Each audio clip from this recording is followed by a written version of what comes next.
जीवन में सार्थकता और निरर्थकता, दिशा जब हमारी सही नहीं होती है तो जीवन की दुर्दशा होने लगती है। हमारे जीवन में हम अपनी दिशा किस तरफ, किस ओर, किस लिए होनी चाहिए, यह भूले बैठे हैं। जब तक हमारी दिशा यथार्थ नहीं होगी तब तक हमारा जीवन का दशा यानी कि हमारे जीवन की दशा अच्छी नहीं हो सकती। हमारी जिंदगी में एक एक वह कदम, एक एक वह क्रिया जो हमारे लिए मायने रखती है, हम उसका अर्थ निकालना बंद कर देते हैं। आज के समय में जीवन की प्राथमिकता क्या होनी चाहिए, जीवन को क्या आवश्यक है और जीवन के लिए क्या अनावश्यक है, यह हमको ज्ञात नहीं है। और यही कारण है कि हमारे जिंदगी में हमारा जन्म तो बिगड़ ही रहा है, परंतु हमारे जन्म का अगला जन्म भी बिगड़ रहा है। यह जन्म ही नहीं बल्कि आने वाला भी जन्म इसी जन्म से तय किया जाता है। आज इस दुनिया में चमत्कार की क्रियाओं को प्राथमिकता दी जाती है, ज्ञान की प्रमुखता खो दी गई है। भारत विश्व को ज्ञान देने वाला, विश्व को विज्ञान देने वाला और आत्मा की ओर ध्यान देने वाला देश था, परंतु आज वह कथाकथित धार्मिक आडंबरों में, कथाकथित ज्ञानियों के जंजाल में आकर कहीं ना कहीं धर्म की रूपरेखा को खो चुका है। और सत्य मार्ग क्या है, सत्यता किसमें है और सत्य की प्रक्रिया कहाँ प्राप्त होगी, यह भूल गया है।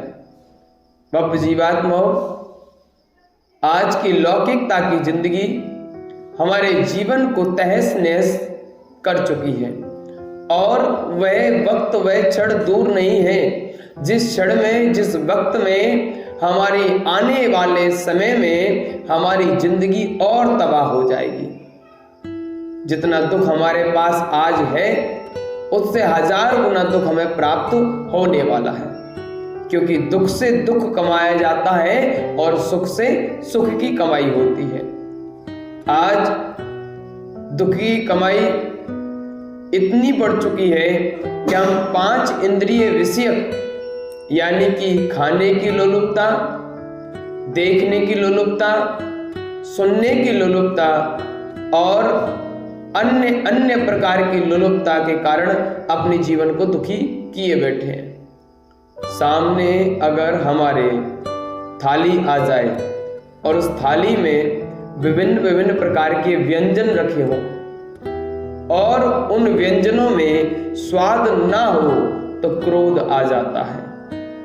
लगता है कि बनाने वाले ने व्यंजनों को देखने में कितना सुंदर बनाया, परंतु उसमें स्वाद नहीं डाल पाया और उसी स्वाद के कारण हम जाने कितनी कलेश उत्पन्न कर लेते हैं। किसी के घर में सब्जी में नमक ना डल पाए तो उस नमक के ऊपर जाने कितनी बातें डाल दी जाती हैं। किसी के घर में अगर रोटी सीधी ना मिलकर थोड़ी सी टेढ़ी हो जाए तो लगता है कि रोटी तो अच्छी बनी ही नहीं है। बाप बंधुओं, जीवन में जो दिख रहा है उसमें सुख नहीं है और जहां सुख है वह तुम्हें दिख नहीं रहा है। सुख की परिभाषा और सुख की क्रिया यह संसार में किसी शास्त्र में परिभाषित नहीं की जा सकती, क्योंकि हमारे मानने के प्रकार पे ही हमारा जीवन किस प्रकार हमें चलाना है और जीवन को किस प्रकार बनाना है यह तय करता है। कि शास्त्र निर्देशित कर सकते हैं, शास्त्र क्रिया का समाधान दे सकते हैं, परंतु उस समाधान को पूरा हमें ही करना पड़ेगा। परंतु कई बार कथाकथित ऐसे शास्त्र हम पढ़ लिया करते हैं जहां भेदभाव उच्च लेवल पर आ जाता है। कई कई जगह पर तो कई जातियों को नीचा बतला दिया जाता है और कुछ जातियों को ऊंचा बतलाकर जातिगत धर्म चला दिया जाता है। ना तो धर्म जातिगत है और ना ही धर्म परंपरागत है। अगर धर्म कहीं है तो आत्मीयता की ओर धर्म है।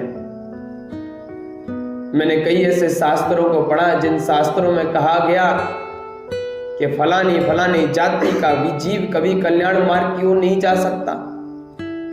यथार्थ है, ऐसे शास्त्रों को कभी हमारे मन मस्तिष्क में धारण हमें नहीं करना है। यही हो गया आज के समय में कि जहां चमत्कार दिखता है वहीं संसार का व्यक्ति दौड़ के जाता है, परंतु जहां नमस्कार क्या होता है यह बतलाया जाता है वह कोई नहीं जाता है। नमस्कार करना सीख जाओगे तो चमत्कार स्वयं होने लगेगा, और अगर चमत्कार के पीछे जाओगे तो ना तो तुम्हारा जीवन सुखमय हो पाएगा और ना ही नमस्कार सच्चा हो पाएगा। क्योंकि चमत्कार क्षणिक है। अगर चमत्कार होने ही होते तो राम के लिए क्यों नहीं हुए, वन वन क्यों भटके? उस समय कोई इतना बड़ा महात्मा क्यों नहीं था? अगर चमत्कार होने ही थे तो महावीर के लिए क्यों नहीं हुए? क्यों जंगलों में उन्हें 12 वर्ष तक तप करना पड़ा? अब जीवात्माओं कहते हैं जैसा करोगे वैसा भरोगे। हम भूल रहे हैं कि हमारे भारत में जैसा करोगे वैसा भरोगे के सिद्धांत पे ज्ञान दिया जाता था और जीवन पे ध्यान दिया जाता था, परंतु आज ना तो ज्ञान है, ना ध्यान है, ना तप है, इसलिए ना ही विज्ञान है। विश्व में भारत से बड़ा विज्ञान कहीं नहीं होता था और आज भारत के सिवाय हर जगह विज्ञान प्राप्त होता है। विश्व को एक दिशा देने वाला और विश्व की दशा सुधारने वाला वो भारत देश था, परंतु आज भारत का युवा चमत्कारों की लोलुपता में, छोटे छोटे क्षणिक सुख में, कुछ समय की पॉपुलरिटी में इतना जाकर इतना बर्बाद हो गया है कि वह यह भूल गया है कि उसका जन्म किस लिए उसने लिया और आगे चल के कौन सा जन्म उसे प्राप्त होना है। हमारी जिंदगी में बहुत बड़े बड़े काम कर लेते हैं हम लोग, बड़ा धन दौलत पैसा जमीन जायदाद, ये सभी लोग जानते हैं कि सभी चीजों को प्राप्त कर लेते हैं, परंतु सुख को प्राप्त नहीं कर पाते जो सुख हमारे अंतरंग में ही छुपा हुआ है। मैं जब आज कुछ शास्त्रों का विवेचन कर रहा था तो देखा और पाया कि लोग कुछ शास्त्रों को ढर्रा बनाकर पढ़ते चले जा रहे हैं, उसमें यह नहीं देख रहे हैं कि वह शास्त्र भेदभाव सिखा रहा है कि समभाव सिखा रहा है। जो भेदभाव सिखाता है वो शास्त्र नहीं होता है और ना ही वो ज्ञानी होता है जो ऐसी बातों को लिखकर छोड़ दिया करता है।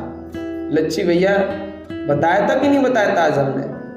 बब जीवात्माओं, ऐसे शास्त्रों को पढ़ना बंद कर दो जिन शास्त्रों में तुम्हारे जीवन का सार ना हो, जिस शास्त्र में कहीं ना कहीं कहा जाता है विशेष जाति विशेष वर्ग लोगों के लिए कि ये तो नीच प्रवृत्ति में है, ये सुधार नहीं कर सकते, ऐसे शास्त्र इस संसार के लिए कारक नहीं है, अशांति का कारक है। ऐसे शास्त्रों ने ही भारत को बर्बाद किया है, परंतु तुम कहां मानोगे और ना तुम जानोगे, क्योंकि तुम्हें तो वो अच्छा लगता है जो दुनिया को अच्छा लग रहा है, तुम्हें तो वो प्यारा लगता है जो हजारों द्वारा प्रमाणित किया गया होता है। ध्यान रखना, महावीर हजारों के द्वारा प्रमाणित नहीं थे और ना ही राम हजारों के द्वारा प्रमाणित थे, वह स्वयं के द्वारा प्रमाणित थे, इसलिए हजारों ने उन्हें प्रमाणित माना। वह स्वयं को प्रमाणित कर चुके थे, कि हम मानव नहीं हैं, हम मानव से भगवान बनने की क्रिया कर सकते हैं। ये राम ने और महावीर ने बतलाया है, परंतु हमने क्या जाना? फलाने मंदिर पर चले जाना, फलाना तुम्हारा कष्ट दूर हो जाएगा। राम ने कहा था, हे जीव, किसी भी जीव का बुरा नहीं करना, तुम्हारे जीवन के सारे कष्ट दूर हो जाएंगे। फलाना अनुष्ठान कर लेना, फलाना यज्ञ कर लेना और विभिन्न विभिन्न क्रियाएं कर लेना, तुम्हारे पाप कट जाएंगे। ऐसा कभी नहीं हो सकता। तुम्हारे पाप तभी कटेंगे जब तुम किसी को माफ कर सकते हो। जब तक तुम्हारे अंदर माफी नहीं है, तब तक तुम्हारे लिए माफी कर्मों द्वारा नहीं हो सकती। जिस दिन तुम्हारे अंतरंग में किसी भी जीव के प्रति क्षमा धर्म आ जाएगा, यानी तुम किसी को भी माफ करने लगोगे, उस दिन तुम संसार के सारे धर्मों को भूलकर उस धर्म को अंगीकार कर कर अपने सच्चे धर्म को समझ जाओगे। दया धर्म पालू सदा, यही मोक्ष का पंथ। कितनी बार कहते हैं हम लोग इस बात को, परंतु माना कितना हमने इसे, कितना धारण किया? कहने से कुछ नहीं होता। कहने के लिए तो बहुत लोग बहुत कुछ कहा करते हैं, करने वाले कितने हैं ये मायने रखता है। ध्यान रखना, आज का जो युवा है वह बेहोशी में जी रहा है। मैं कई बार इस बात को कह चुका हूं कि लोग तो 20 वर्ष की आयु में ही मर जाते हैं। 90%। कितने परसेंट? 20 वर्ष की आयु में 90% लोग मर जाते हैं। 70, 80, 90 साल की आयु में उन्हें जलाया जाता है। ये बात मैं कई बार कहता था। मरने का मतलब यह नहीं कि शरीर से श्वास निकल जाए वही मर गया है। सच्चे धर्म के प्रति विश्वास निकल गया है, वो मर गया है। मरने का मतलब यह नहीं है कि दुनिया से उसका नाम चला गया है। मरने का मतलब यह है कि वो दुनिया में रहकर भी अपने आप को भूल गया है। मरने का मतलब यह नहीं है कि किसी को जला दिया जाए। मरने का मतलब यह है कि जिंदा रहते हुए उसे भुला दिया जाए। इसलिए ध्यान रखना, तुम अपने आप को भुलाए बैठे हो, इसलिए लोग तुम्हें भुलाए बैठे हैं। जिस दिन तुम स्वयं को याद करने लगोगे, उस दिन घर में बैठे बैठे इंसान तुम्हें याद करेंगे। ऐसा कोई जीव नहीं होगा जो तुम्हें याद नहीं करेगा, परंतु उसके पहले तुम्हें स्वयं को याद करना पड़ेगा कि तुम कौन हो, तुम किस लिए आए हो, तुम्हें करना क्या है, और तुम्हें करने के बाद अपने जीवन के उद्देश्य की पूर्ति के लिए क्या इकट्ठा करना है। यानी तुम्हें अपने साथ पुण्य लेना है कि पाप लेना है, यानी कि किसी का भाव लेना है या श्राप लेना है। ये हमारी प्राथमिकता होनी चाहिए कि हमें जीवन में क्या धारण करना है। उदाहरण तुम्हारा ना बन जाए तो कहना। उदाहरण ऐसे ही नहीं दिए जाते। राम का उदाहरण इसलिए दिया जाता है क्योंकि राम ने अपने जीवन में तप किया था, ना कि किसी पाखंडी के यहां जाकर कहा था कि हमारे हाथ बता दो कि हमको जीवन में सुख कम मिलेगा। कोई ऐसा उदाहरण नहीं मिलता कि राम ने किसी भी साधु महात्मा से पूछा हो कि हे साधक, हे मुनिवर, ये ज्ञान के भंडार, आप मुझे बता दो कि मेरा जीवन कब सुधरेगा। ये कभी नहीं पूछा। राम को कर्म पे विश्वास था। उनने कहा कि मैंने पूर्व में कर्म खोटे किए होंगे तो मुझे भी भोगना पड़ेगा। और यही महावीर ने कहा। महावीर किसी के सामने अपनी कुंडली लेके नहीं गए कि हमारी जन्म कुंडली देखो, इसमें कितने ग्रह नक्षत्र बैठे हुए हैं। और ना ही महावीर ने ये कहा क्या कारण है कि हम 12 वर्ष तक भटक रहे हैं, हमें अभी तक केवल ज्ञान की प्राप्ति नहीं हुई। महावीर मौन धारण कर कर अपने अंतरात्मा में ज्ञान का अर्जन करते रहे। उनके सारे कर्म कट गए, किसी के यहां जाने की आवश्यकता नहीं पड़ी। परंतु कौन महावीर को जाने और कौन जाने राम को? हम तो जानते हैं आराम को। कौन महावीर को जाने और कौन जाने राम को? हम तो जानते हैं आराम को। और लोग कहने लगे हरामखोर, फिर हमें लगने लगा बुरा। अगर किसी से कोई हरामखोर कह दे तो उसे बुरा लगने लगता है।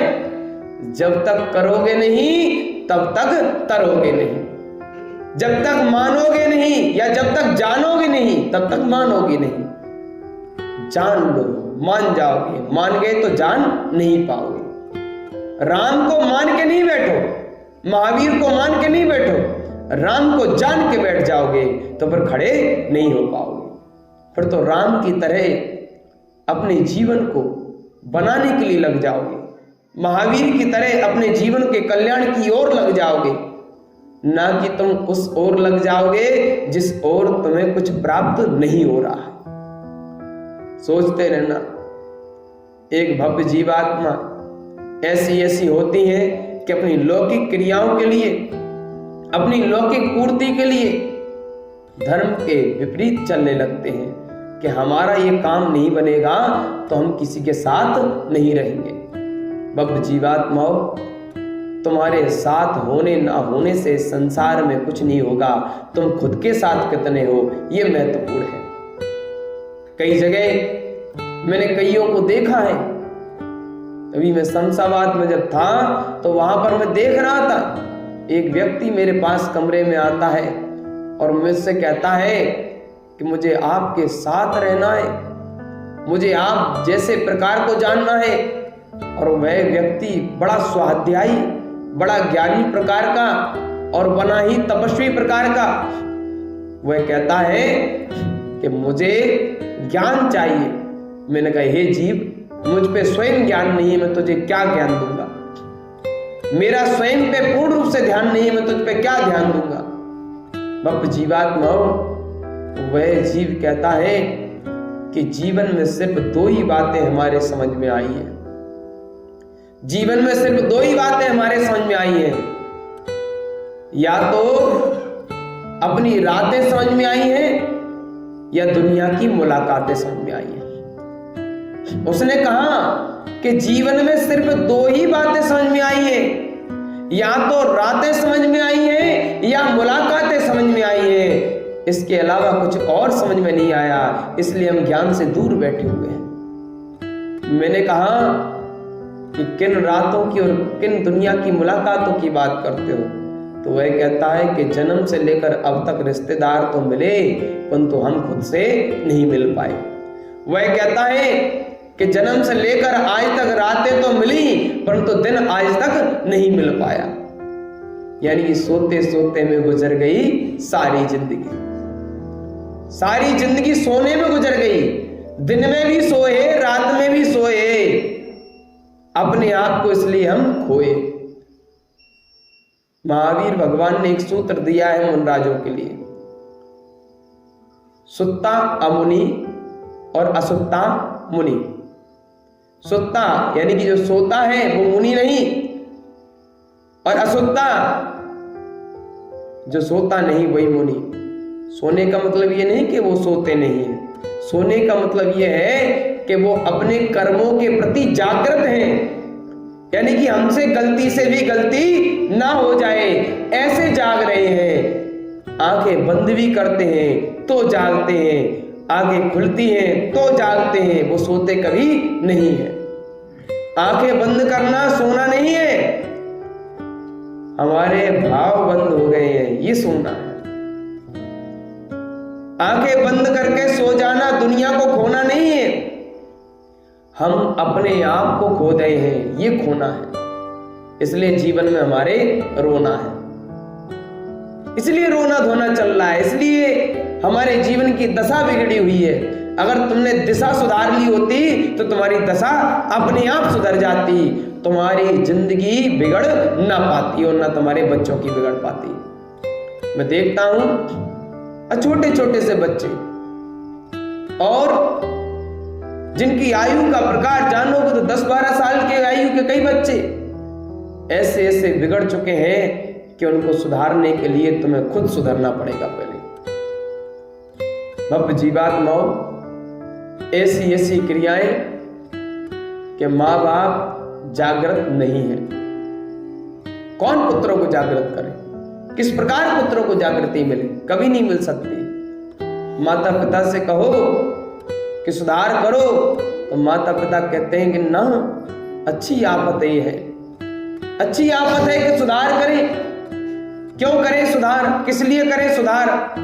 हम तो जिसमें जी रहे उसी में है हमारा उद्धार। अब जीवात्माओं, अगर तुम सुधार नहीं करना चाहते तो किसी के दर पर जाकर ये नहीं कहना कि हम दुखी हैं, क्योंकि वो तुम्हें लूट लेगा, क्योंकि पहले तुमने खुद को लूटा है। वो तुम्हें भटका देगा क्योंकि तुम पहले खुद भटक गए हो।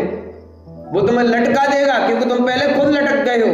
अगर तुम्हें अपनी जिंदगी का सुधार करना है तो उसके पहले ये तय कर लेना कि तुम्हें अपनी जिंदगी का सुधार करना ही है। कि तुम कहते तो हो कि करना है, परंतु करना ही है ऐसा तय नहीं करते हो। जो तय कर लेता है वो अपना सुधार भी कर ही लेता है, क्योंकि जो मार्ग पे निकल जाता है ना, वो मार्ग की प्राप्ति अवश्य करता है।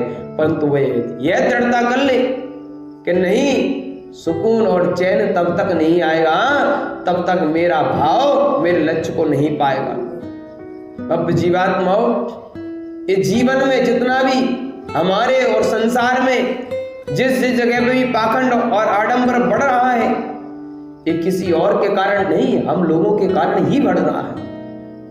ध्यान रखना, जहां भाव मिल जाते हैं, जहां भावनाएं शुद्ध हो जाती हैं, जहां अंतरंग में पवित्रता आ जाती है, वहां सारे ग्रह नक्षत्र तारे एक समान कार्य करने लगते हैं। यानी तुम्हारे भावों पे तुम्हारा जीवन आधारित है, ना कि तुम्हारे हाथ की रेखाओं पर और ना कि तुम्हारे कुंडली और भाग्य पर। रावण की एक बात कई लोगों को बड़ी बेकार लगती है, मुझे बड़ी अच्छी लगती है। लोग कहते हैं कि रावण अहंकारी था, वो कहता था कि मेरा भाग्य मैं लिखता हूं। वो अहंकारी नहीं था, वो ज्ञानी था, वो पाखंडी नहीं था, वो अंधविश्वासी नहीं था, वो ज्ञानी था। वो जानता था कि मैं जो करूंगा वो मुझे ही भुगतना पड़ेगा। इस संसार में मेरा भाग्य सुधारने वाला मेरे सिवाय कोई दूसरा नहीं है। इतना बड़ा ज्ञानी और उसको लोगों ने अज्ञानी बना दिया। अब जीवात्मा कितना बड़ा आडंबर खड़ा कर दिया गया है। कभी विचार किया है तुमने? कभी नहीं कर पाओगे। क्यों कर पाओगे? आज तुम अपने अपने घरों में चैन से सोओगे, सुबह जागोगे, खाओगे, फिर चले जाओगे और फिर तुम्हें कुछ लेना देना नहीं है। ये भारत तुम्हारे वजह से बर्बाद हो रहा है। ये धर्म, ये जातियां, ये कुल परंपराएं सब तुम्ही ने नष्ट किया है, क्योंकि तुमने खुद अपने जीवन को भ्रष्ट किया है। और भ्रष्ट किया किनके द्वारा? उनके द्वारा जो कथा कथित अपने आप को ज्ञानी कहते हैं। अब जीवात्मा ध्यान रखना, तुम जितने के जितने लोग यहाँ पर बैठे हो, उनमें से अगर मैं ये देखने लगूंगा कि ये इस जाति का, ये इस जाति का, तो मैं ज्ञान नहीं दे पाऊंगा।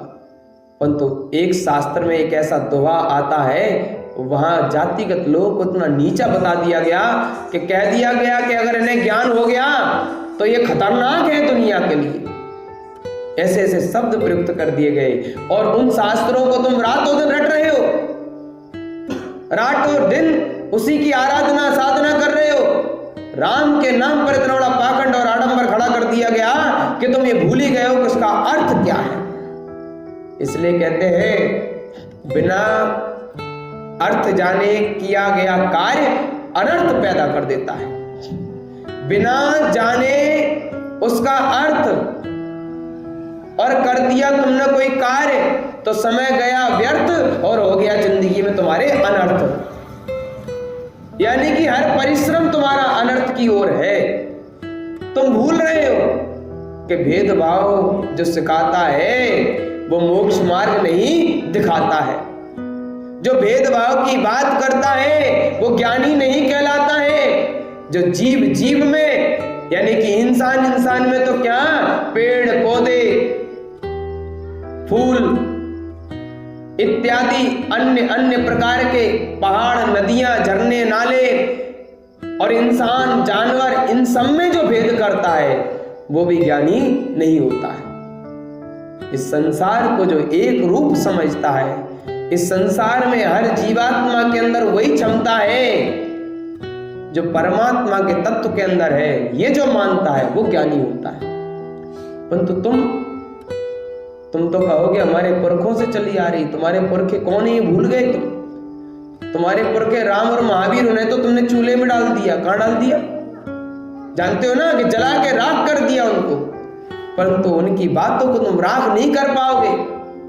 उनके नाम पर तुम्हारे लिए जाने कितने कितने आडंबर पाखंड खड़े कर दिए गए, परंतु तुम हो के नहीं, हम तो आडंबरों को मानेंगे, राम की नहीं मानेंगे।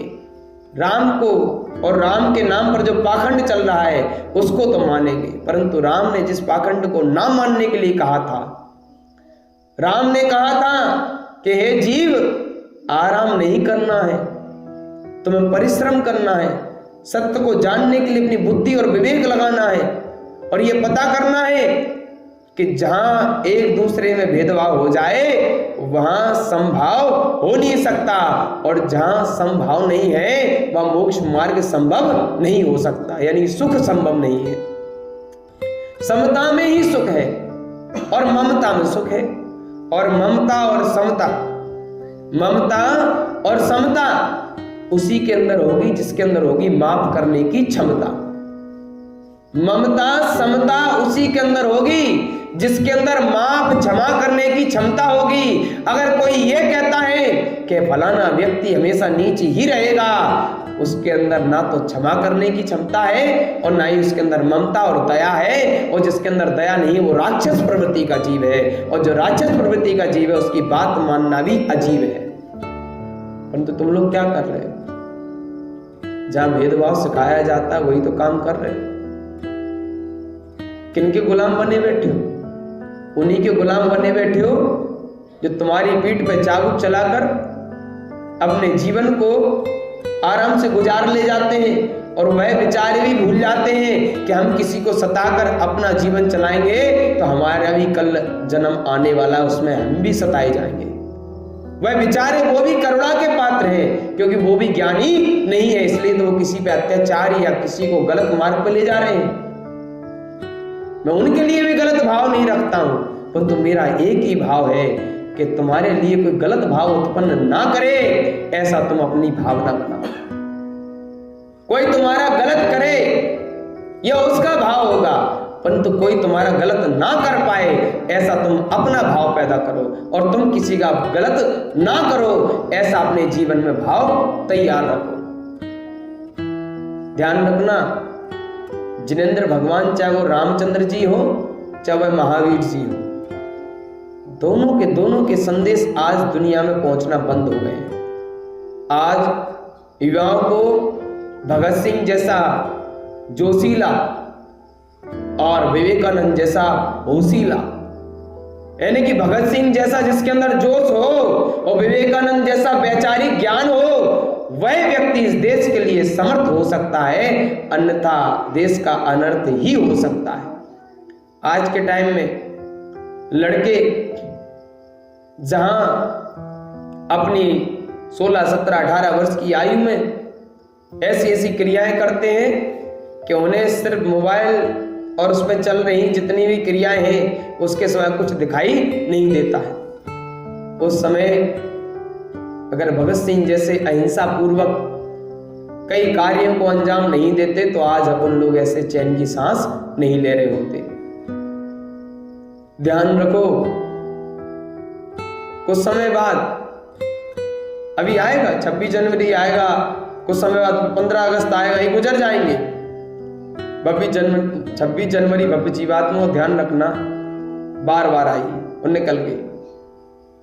बड़े बड़े जोशीले गाने गाए जाएंगे, बड़े बड़े नृत्य और नाटक दिखाए जाएंगे और बड़ी बड़ी प्रदर्शनियां लगाई जाएंगी। अच्छी बात है, होना चाहिए, परंतु उनमें से कितने लोग चाहते हैं कि हमारा देश वैचारिक गुलाम है, उससे आजादी मिले। हम अपने जीवन को कथाकथित ज्ञानियों के ज्ञान में जकड़ चुके हैं, इसलिए हम अकड़ से चुके हैं, यानी कि अगर कोई धक्का मारे तो गिरेंगे ना कि बच पाएंगे। इतने अकड़ के रह गए। जहां देखा एक चमत्कार वहां मिल जाए 1000 नमस्कार, परंतु ना मिला चमत्कार, ना हुआ नमस्कार, फालतू की लग गई जय जयकार और भर रहे थे तुम हुंकार, जीवन हो गया बेकार। क्या मिला मेरे यार? कुछ मिला नहीं मिला और ना मिलेगा। क्योंकि अगर चमत्कारों से मोक्ष मिलता, चमत्कारों से सुख की प्राप्ति होती, तो मंदिर, मस्जिद, गिरजाघर, गुरुद्वारे, ये जितने भी बना दिए गए हैं ना, ये नहीं बनाए जाते। हालांकि मैं ये नहीं कहता कि इनमें ज्ञान है, परंतु मैं ये कहता हूं कि थोड़ा ध्यान दो, तुम्हें पता चलेगा कि ज्ञान की प्राप्ति कैसे होती है। चमत्कारों में संसार में सुख नहीं है। कथाकथित कुछ बातों को जान लेने से सुख की प्राप्ति नहीं होगी। अगर जानना है तो उन बातों को जानो जिनसे कि तुम्हारी जो रातें दुखमयी गुजर रही हैं वो सुखमयी हो जाए। जहां युवा आज सक्सेस नहीं हो पा रहा है, चाहे वो किसी भी कारण से हो, किसी भी क्रिया में हो, जहां बुजुर्गों को ध्यान नहीं दिया जा रहा है, जहां महिलाएं अपने बच्चों को संभाल नहीं पा रहे हैं, जहां पिता लोग अपने बच्चों की ओर ध्यान नहीं दे पा रहे हैं, उस क्रिया को जानने की परम आवश्यकता है। बहुत हो गए पाखंड और आडंबर। अब एक ऐसी क्रिया को जानना परम आवश्यक है जो क्रिया हमारे जीवन को सार्थक कर दे और जिस क्रिया से ही हमारे जीवन का सार निकल पाए। इसलिए ध्यान रखना चाहिए कि हम जिंदगी में कुछ एक कार्य, कुछ एक क्रियाएं इसलिए ना करें कि हमें सुख मिल जाएगा, कि हमारे जीवन में हमें वो प्राप्त हो जाएगा जो हमारे 5 इंद्रिय विषयक कार्यों को पूरा करेगा। यानी अच्छा खाने के लिए, अच्छा पहनने के लिए, ये किसी को भी मिल जाता है। एक होटल में जो काम करता है वो लड़का भी अच्छा खा लेता है, परंतु अच्छा खाने से सुख नहीं मिलता है।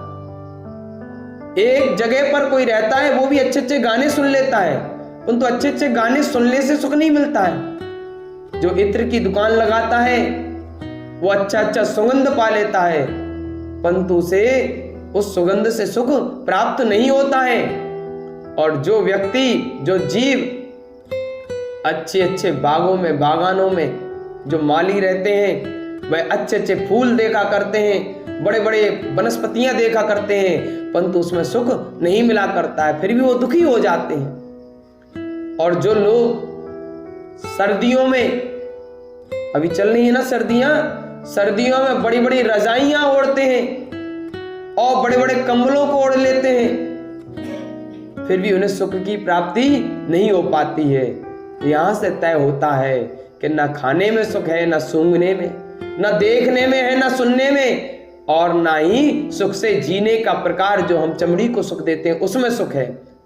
सुख तो अपने अंतरंग में है, इनमें नहीं जहां हम देख रहे हैं। लच्छी भैया, रात में आपने कहा कि आप जब हम ऊपर थे छत पर, बोले आपको ठंड नहीं लगी।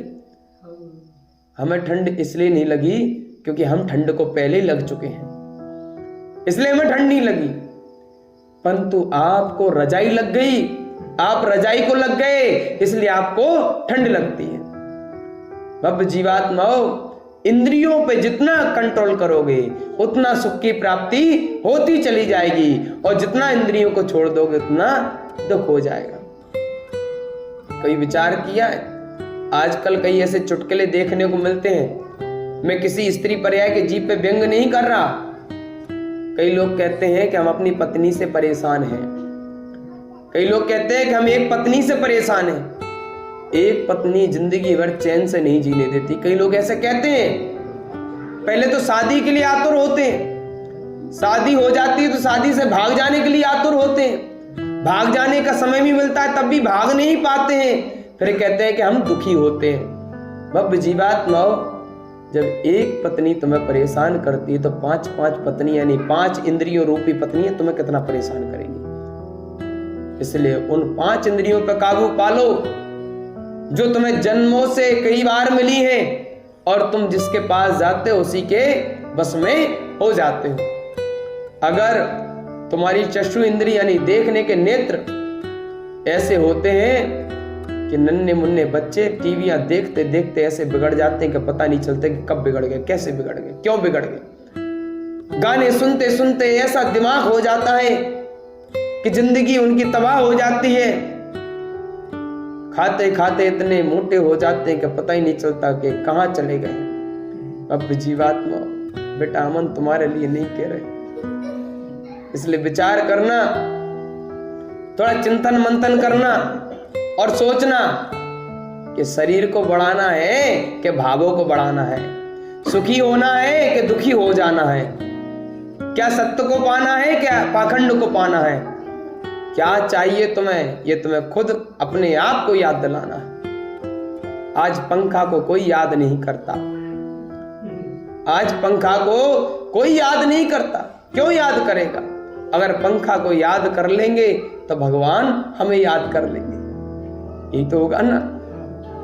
अगर सर्दी में वस्त्र उतार कर पंखे के कूलर के नीचे सो जाएंगे ना, एसी में हाई लेवल पे बढ़ा देंगे, कितना 35 नंबर होता है कि 32 नंबर होता है, ओहो 24 पे तो हालत खराब हो जाती होगी, है ना। ओम नमः सिद्धेभ्य। इतना करने पर अगर सो जाएंगे तो जिंदगी से खो जाएंगे और भगवान के हो जाएंगे। अब जीवात्माओं समय की गरिमा को समझो, समय की गरिमा को समझो और अपनी गरिमा को समझो कि तुम्हारी गरिमा किस प्रकार है। तुम असमय पे कार्य कर रहे हो इसलिए बर्बाद हो। जहां पंखा की जरूरत नहीं वहां पंखा चला दोगे तो अनर्थ होगा कि नहीं होगा? जहां पंखा की जरूरत नहीं वहां पंखा चला दोगे तो अनर्थ होगा कि नहीं होगा? बाप जीवात्माओं, तो जहां हीटर की जरूरत नहीं वहां रूम में हीटर लगा दोगे तो अनर्थ होगा कि नहीं होगा? गर्मी टेम्परेचर 45 डिग्री हो और उसमें रूम में रूम हीटर लगा दिया जाए तो आनंद आएगा कि परमानंद आएगा? अब जीवात्मा ध्यान रखना, जिंदगी में जहां में धर्म लाना चाहिए, जहां सच्चा ज्ञान लाना चाहिए, सच्चा ध्यान लाना चाहिए, वहां हम गलत गलत चीजों को लगाए बैठे हैं, इसलिए अपने आप को दुखी किए बैठे हैं। बस सिस्टम चेंज करना है और कुछ चेंज नहीं करना, कुछ चीजों को बदलना है, स्थानांतरित करना है, यानी कि एक स्थान में जहां नहीं होनी चाहिए वहां से हटाकर जहां होनी चाहिए वहां लगाना है। यानी कि शास्त्रों में ज्ञान नहीं होना चाहिए, ज्ञान हमारे दिमाग में होना चाहिए। तो शास्त्रों से ज्ञान को उठाकर अपने दिमाग में लाना ही नहीं है, बल्कि उसे अपने जीवन में उतारना भी है। इसलिए ध्यान रखना कि तुम आज जितनी भी क्रियाएं कर रहे हो वह क्रिया अनुपयोगी है, उपयोगमय नहीं है। जिस प्रकार सर्दियों में पंखा का, एसी का, कूलर का कोई कार्य नहीं है, उसी प्रकार तुम्हारे जीवन में और मानव जन्म में भी अच्छे अच्छे ध्यान योग में तुम्हारे लिए को विचारों का काम नहीं है। इसीलिए कहता हूं कि तुम अपनी उपयोगिता कहां लगानी है, तुम्हें अपने जीवन को कहां खपाना है, तुम्हें अपने जीवन का समय किस जगह लगाना है, वह तय करना है। समय तो लग ही रहा है, किसका नहीं लग रहा? कईयों का समय कहीं कारखानों में है, कहीं ऑफिस में है, कोई ट्रांसपोर्ट में लगा हुआ है, कोई रेलवे में चढ़ा हुआ है, कोई फ्लाइट में जा रहा है, कोई खेतों में जा रहा है, कोई कहीं घर में लगा हुआ है। सब अपने अपने कार्यों में सेट हैं, फिर भी दुखी हैं। परंतु हम इन चीजों से थोड़ा सा विरक्त भाव में हैं, इसलिए हम सुखी हैं, तुमसे ज्यादा सुखी हैं, तुमसे ज्यादा ठीक है। इसलिए ध्यान रखो कि हम पाखंड और आडंबर को नहीं बढ़ाएंगे। हम ना गलत चीज पढ़ेंगे और ना किसी को गलत पढ़ाएंगे। हम ना गलत सीखेंगे ना गलत किसी को सिखाएंगे, और ना ही हम गलत भाव रखेंगे और ना किसी से कहेंगे किसी के प्रति गलत भाव रखो, और ना ही हम किसी के प्रति भेदभाव भरे भाव लाएंगे और ना किसी को भेदभाव सिखाएंगे। जिस दिन हम ऐसे अपने आप को बनाएंगे उसी दिन हम सुखी हो पाएंगे। तब तक तीनों लोकों में तुम्हें सुखी करने वाला कोई नहीं। कितने भी दरबारों में चला जाना और कितने भी घर वालों में चले जाना, कितने भी घरवार देख लेना, कितने भी दरबार देख लेना, जब तक तुमने भगवान के द्वारा दिया हुआ ज्ञान नहीं देखा तब तक तुम कुछ भी देख लेना, तुम्हें कुछ दिखने में सुख नहीं मिलेगा।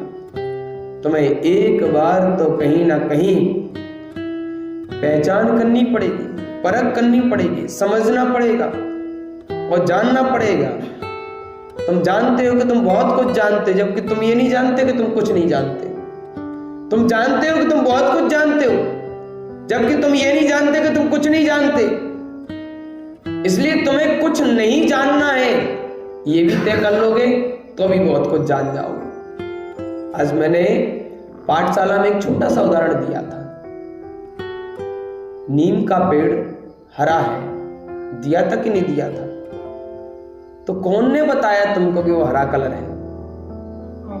हरा क्यों है ये पता है? किस लिए हरा है ये पता है क्या? लोग कहेंगे कि पानी डाल दिया गया, उसमें नमी है इसलिए हरा है। नमी क्यों है ये पता है क्या? तो कोई कहेगा नहीं पता, कोई कहेगा संसार में जल है इसलिए नमी है। तो जिनमें नमी है, अगर संसार में जल है तो नमी हरे पेड़ में क्यों है, सूखे में क्यों नहीं है? भव जीवात्माओं, ये विचार करोगे ना तो पता चलेगा कि ज्ञान और विज्ञान क्या होता है। भारत में ये सिखाया जाता है, भारत में ये बतलाया जाता था, परंतु आज तो इंडिया हो गया है, इंडिया सो एंड होने लगा है। अगर भारत होता तो बड़ा आनंद होता, हमारे जीवन में ज्ञान भरा होता। भारत में ज्ञान भरा था और इंडिया में ज्ञान का एंड हो गया। समझ में आया? नहीं आया? भारत में ज्ञान भरा था और इंडिया में ज्ञान का एंड हो गया, यानी कि अंत की ओर भाग रहे हैं हम। अनंत क्या है ये भूल गए हम, अंत की ओर भाग रहे हैं। देख लो तुम्हारे पिता कितने सुखी थे, उनके पिता कितने सुखी थे, उनके पिता और कितने सुखी थे, उनके पिता और कितने सुखी थे। तो परम पिता परमात्मा का स्वरूप, परम पिता महावीर, परम पिता रामचंद्र, ये कितने सुखी थे, तुम्हें अपने आप समझ में आ जाएगा। तुम ये भूल गए, तुम कहने लगे कि हम फलाने चबूतरे को नहीं पूजेंगे तो हम कबूतर बन जाएंगे, जबकि ये भूल गए कि चबूतर पूजोगे तो कबूतर बनोगे। ये भूल गए कि तुम अपने परमात्मा राम को भूलकर कहीं और फिजूल में जाओगे तो काम खत्म। परंतु लोग तो कहने लगते हैं कि बनियन के भगवान अलग है, हिंदुओं के अलग है। बड़ी विचित्र बात है। क्या कहने लगते हैं? बनियों के यानी जैनों के अलग भगवान है। कहां लिखा है ऐसा कि अलग भगवान है? तुमने बांटा है परमात्मा, परमात्मा का तो एक ही इंसान है।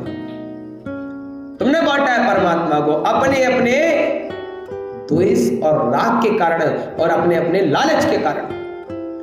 कि अगर महावीर को बता देंगे तो फिर हमारा पाखंड खत्म ना हो जाएगा। भाई राम की तो हम लीलाएं दिखाएंगे, उस बेचारे नारायण कृष्ण से पूछना कहीं होगा तो उसको भी पता चल रहा होगा, वो भी कह रहा होगा कि अच्छा हमने ऐसा प्रकार किया कि संसार में विकार ही विकार हमारे नाम पर फैला दिया गया। महावीर भी सोचते होंगे कि हमारी बोली तो किसी ने नहीं सुनी, हमारे नाम पर बोली पे बोली सबने सुना दी। कहीं ना कहीं सबका भाव जागृत हो रहा होगा। ध्यान रखना, अगर तुम पूर्व के सत्य मार्ग को जानोगे तो पहचानोगे और पाओगे कि तुम सबके सब मनु और सब देव की संतान हो। जब ये बात मैंने शमशाबाद में कही थी ना, तो वहां सभी समाज के लोग बैठे हुए थे। वहां ब्राह्मण कुल के लोग भी थे, क्षत्रिय कुल के लोग भी थे, वैश्य कुल के भी थे, शूद्र कुल के भी थे। ऐसा तुम्हारे हिसाब से कुल है, हमारे हिसाब से नहीं है। हमारे हिसाब से तो चारों हमारे लिए एक है, तुम्हारे हिसाब से अलग अलग है।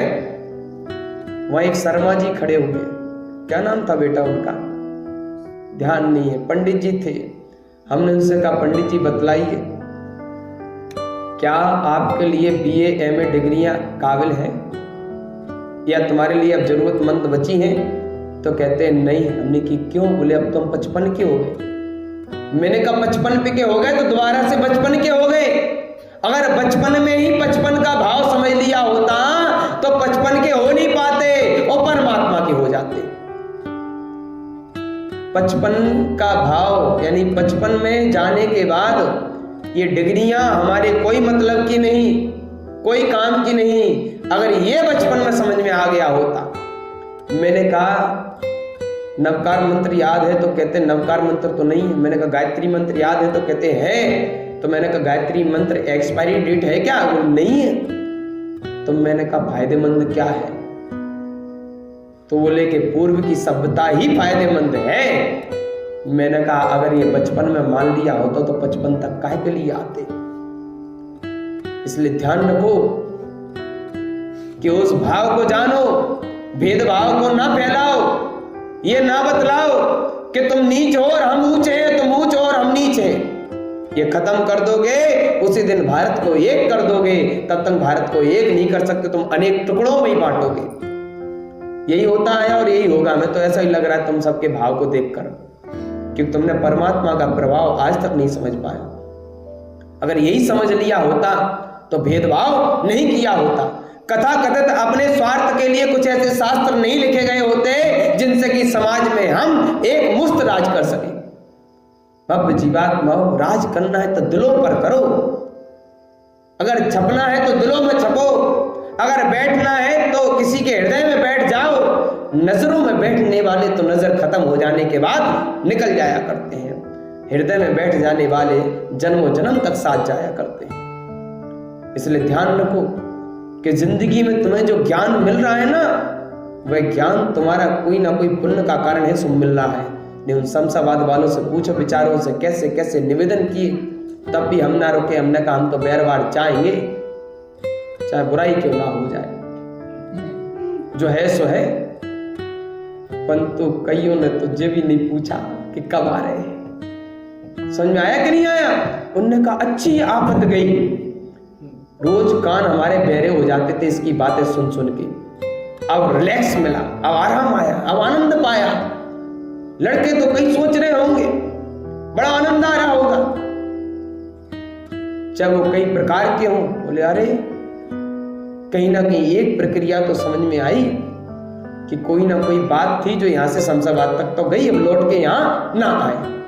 ध्यान रखना, ये बात शमशाबाद में भी कही थी, तुमसे भी कहा था कि जब तक सुधरोगे नहीं तब तक हम मानेंगे नहीं। जो है सो है, तय तो तय। और तुम कह रहे हो कि हम कभी भी नहीं सुधरेंगे। आप क्या परमात्मा राम चले गए, महावीर चले गए, सुधार के बिना सुधार पाए? तुम कौन हो आके? हम तुम्हें न सुधारेंगे, तुम्हारे भाव को अवश्य सुधारेंगे, क्योंकि तुम तो पहले से सुधरे हो। तुम्हें क्या सुधारना? तुम तो पहले से ही सुंदर हो, पवित्र हो, परंतु भाव अपवित्रता की ओर जा रहे हैं। इसलिए भव्य जीवात्मा उच्च ध्यान रखना कि आज नहीं तो कल वो होने वाला है कि पाखंड अब खोने वाला है। आज नहीं तो कल वो होने वाला है कि पाखंड खोने वाला है।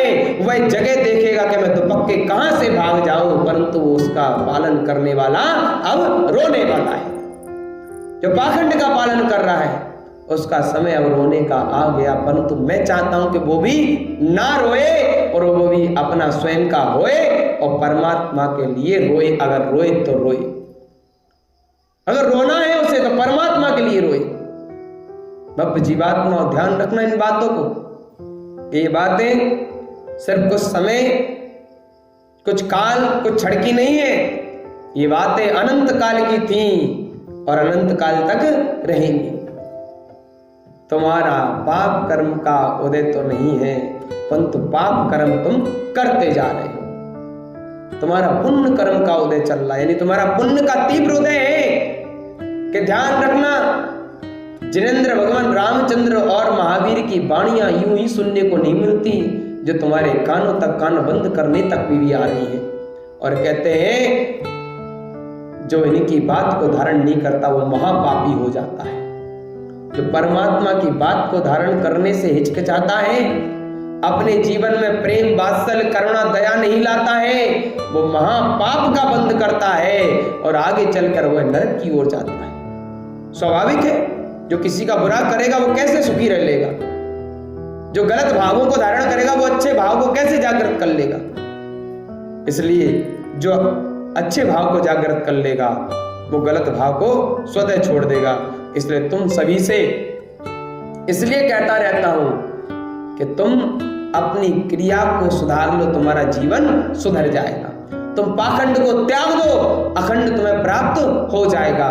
अगर तुम्हें ये मानना है तो मानना, जानना है तो जानना, ना जानना तो ना जानना, परंतु मेरा तो कहना है और रहेगा। इसलिए मेरा शुभ भाव है कि आप सभी जीवात्माओं का कल्याण हो और स्वयं पे आपका प्रवाह हो। इसी शुभ भावना के साथ ओम नमः सिद्धे बजरंग महावीर भगवान की, बोले सर्वज्ञ प्रभु रामचंद्र भगवान की।